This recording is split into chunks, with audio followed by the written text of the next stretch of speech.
Sure. Ron Dorsey. I work at the Barr Foundation in Boston, Massachusetts. You can find us online at www.barrfoundation.org. I think the conversation has had two big focal points. One is the recognition for the need for diversity and representation in newsrooms and media outlets.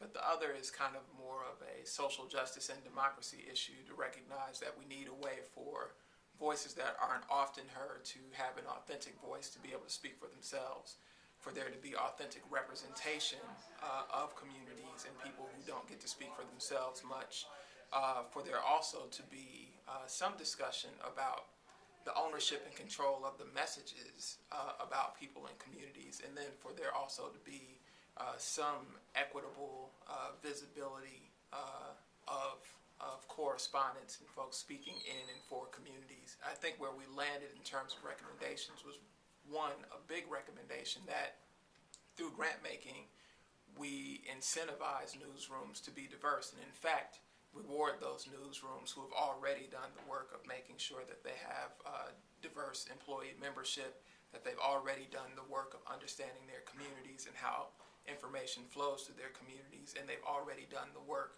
of figuring out strategies to meet communities where they are.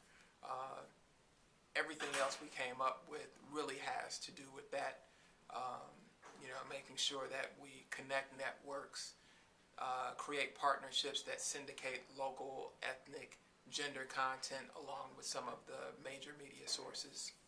One, because I come from a foundation, I think unlike everyone else in the room, I'm not a journalist, so I'm trying to think about, okay, what do the folks in this space know that we aren't even thinking about?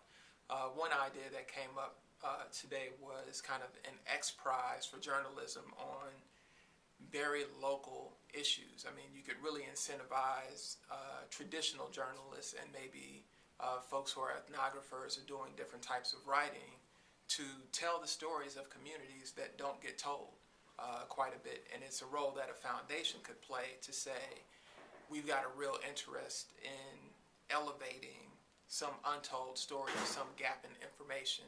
Are there professionals and novices out there who can better help us tell this story?